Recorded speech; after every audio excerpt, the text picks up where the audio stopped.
Hi students, in this video we're going to begin our discussion of the English Civil War. So this course has so much drama, and as if we hadn't had enough already, now we're going to talk about the Civil War and then the execution of a king. So this is part of the violent outcome or impact or aftermath of the Protestant Reformation that we've been talking about already with the 30 Years' War, but now applied in an English context. And the English story of the Reformation had been a strange one. And that was because England had embraced Protestantism through the actions of rulers who were not convinced by Protestant theology, were more driven by political power, Henry VIII being the most obvious example.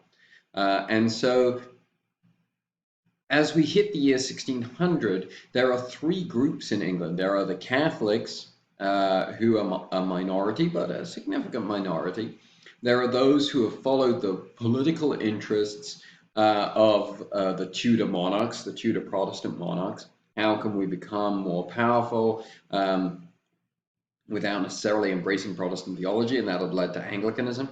And then you have the Puritans, which is the English term for Calvinists. And the Puritans don't like the power of the king any more than they like the rituals and traditional practices of the Catholic Church.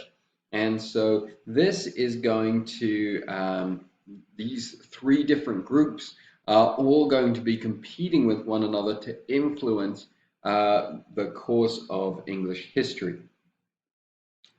And of course, the Puritans in Scotland had already overthrown Mary Queen of Scots. This had helped to ensure the success of the Reformation in England, but they're suspicious of the power of the Tudor monarchs. Now, the other important dynamic to bring to the table here is a political dynamic, which is influenced by this religious dynamic that I've outlined. And that's the relationship between the king or queen and parliament. We go back to a medieval society, the power of the king is kept in check by the two institutions, the church and the nobility. Both of these are weakened in the years that follow. So you have the nobility are weakened by the 100 Years' War, the church is weakened by the Reformation, and the king or queen comes to dominate both of these institutions that had previously checked their power. And so where is the check on the power of the king going to come from? It's going to come from Parliament. Now, Parliament before 1600 was simply an advisory body, and it would be brought in, be summoned into session at the request of the king or queen, but the king or queen didn't have to bring Parliament into session. Many monarchs went their entire reign never working with Parliament, and Parliament, which for those of you who don't know is the English equivalent of Congress, Parliament's role was to raise taxes, raise additional taxes. So the king or queen had their own lands that produced revenue. They're a landowner just like anyone else, the greatest landowner, and the revenue from those lands they would use to wage war or carry out whatever other projects they were carrying out. And so Parliament was only summoned really in times of crisis when the king and queen needed to raise large amounts of money.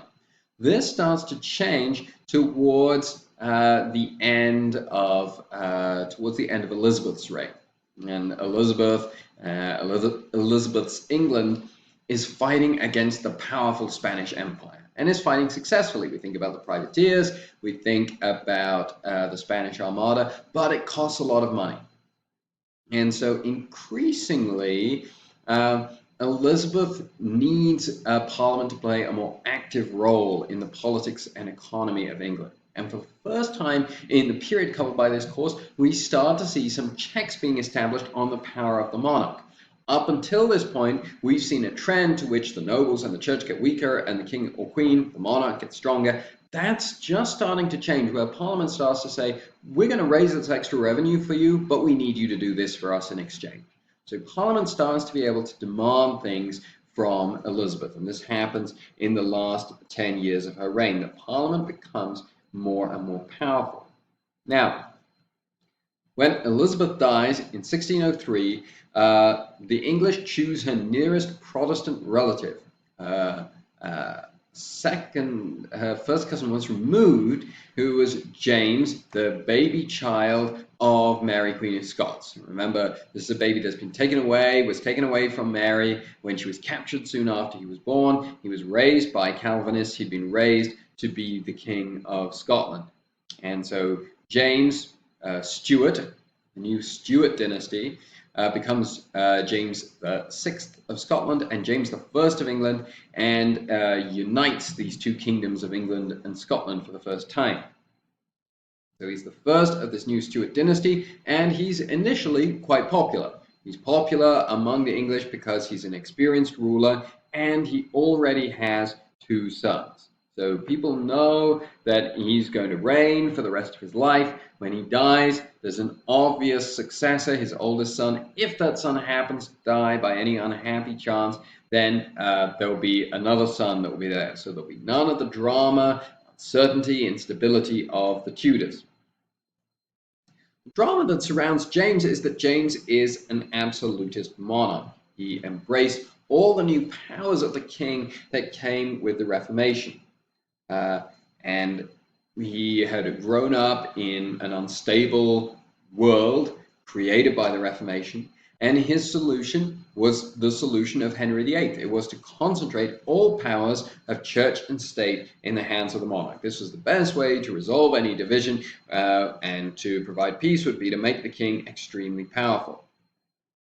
And so, like Elizabeth, he wanted to maintain a Catholic structure to the church, because he could be the Pope. He didn't want the Pope to have outside influence in his kingdom, but he certainly didn't want a Geneva situation where you have these local communities that are very powerful. He wanted the control that was provided by the Catholic hierarchy.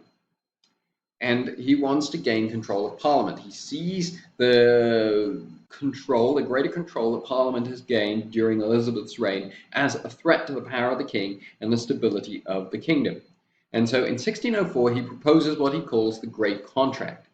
And the Great Contract proposes that Parliament will have jurisdiction of revenue if they grant the king a set budget. So James is asking for a larger budget that's going to be guaranteed by Parliament, and in exchange, Parliament will have more control of revenue. And Parliament rejects this proposal because they're unhappy with James's expenses. They don't want to give up this new power that they've acquired to be able to say no, or to be able to put conditions on raising revenue for the monarch. They recognize that if they give James this budget, they will lose some of that control. So James tries ways to circumvent Parliament. He sells titles. So this means that if someone gave him enough money, it didn't matter who their father or grandfather was, they could become the lord of somewhere, or the baron of somewhere, and the nobility of England become a little resentful of the fact that the Scottish king is cheapening their titles. He also supports the Protestant side in the early years of the 30 Years' War, which doesn't help England much, but runs up more expenses.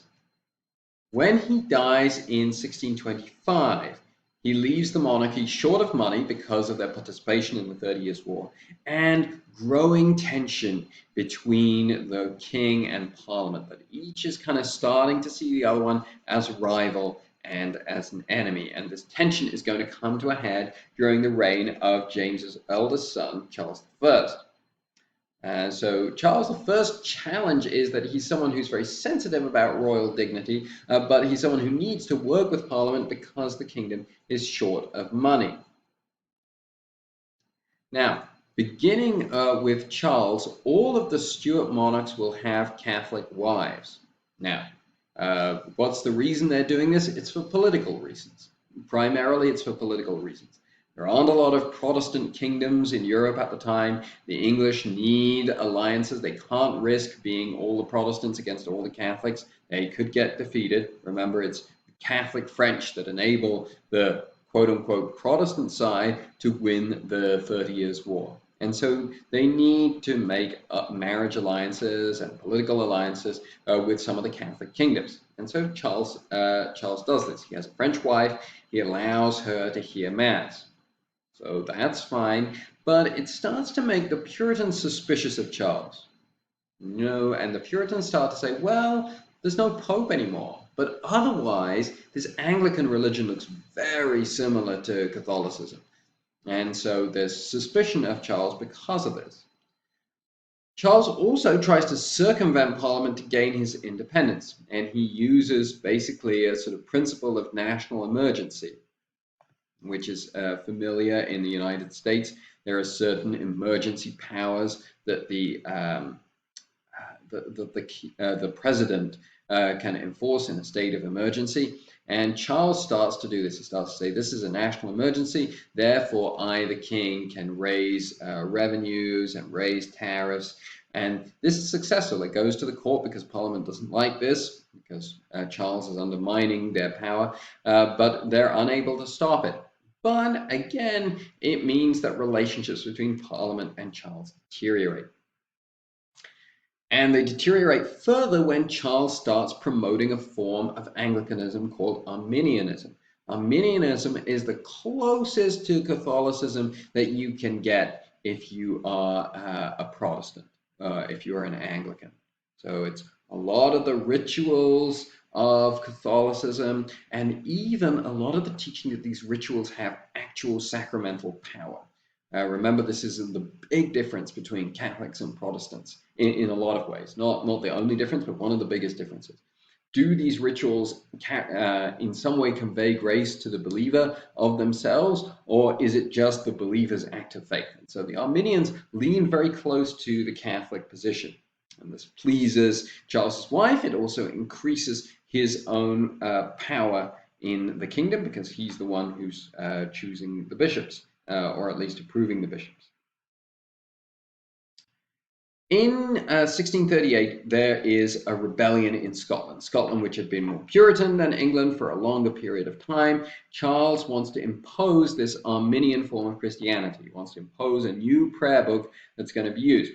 State church that Elizabeth I had established, fines for not going to church on Sundays if the Queen says that you need to. And so then Charles says, well, this is the book that we're going to be using. And the Scots rebel. And so Charles goes to Parliament and he says, I need money to crush this rebellion.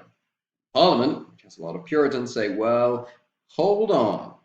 You have tried to circumvent us throughout your reign. You want money from us. You're going to have to give us some concessions. And Charles says, I refuse to do that. I'll raise an army using my own revenues and fight the war myself. And so he raises the revenue, builds an army from that revenue, takes the army north to fight against the Scots, and the army gets decimated. The army is severely defeated, and now Charles is in a really desperate position.